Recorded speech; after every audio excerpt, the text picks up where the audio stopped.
A lot of times borrowers or realtors will tell us, hey, so-and-so can't get pre-approved, so-and-so is not ready, they can't qualify, etc. And so I want to tell you a little story about a loan scenario, and then I want you to, there's a moral to it at the end, all right? So as I'm telling you this story, I want you to understand that if you're even listening this far, which most of you make it like 4 seconds, so shout out to you.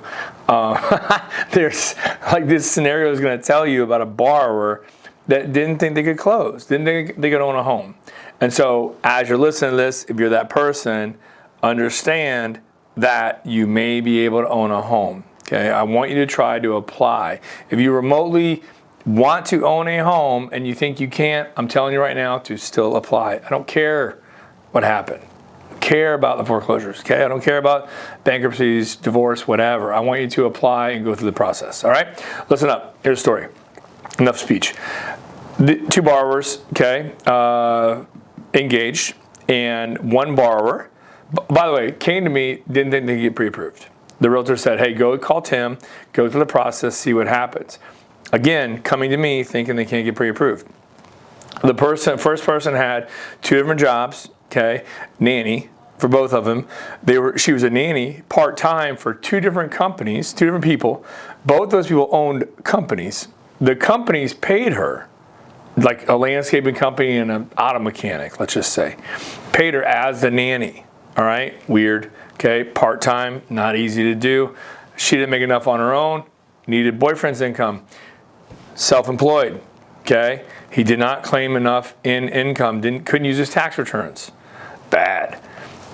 Good. We were able to use his bank statements, took his business bank statements, the amount of money he used, a deposit in there every month. We were able to use that for income as well. Join the 2 of them together, help get their credit score up as well. They got pre-approved within, I don't know, about a week or 2 of working on some credit and stuff like that, and just closed on their house. Okay, so and that probably was 60 days, maybe 75 total from the point we met to the point where they owned a home. That's huge. All right, so the moral of the story for you, if you're made it this far, shout out to you again. You made it past the 3-second mark. Now you're at the 1.5, 2-minute mark. Is that I want you to understand that you should apply for a mortgage. You know someone that rents, they want to own a home. Make sure they go through the application process. Okay, they can do it online, they can do it on the phone, whatever. It's free to do. It's a soft credit pull. You don't get a hard credit pull hit. And what happens is, even if we can't pre-approve you today, we're going to coach you on what you need to do to get pre-approved, to get ready. It may be tomorrow, it may be today. Okay, maybe tomorrow, maybe next week, maybe next year. Maybe 2 years, whatever. At least you'll have a plan to go from renting or wherever you're at right now to owning that home, if that's something you want to do. All right? Reach out anytime. We're here to help. Me and my office. I'm going to give you my office number, 239-437-4278. Thanks, everybody. See you.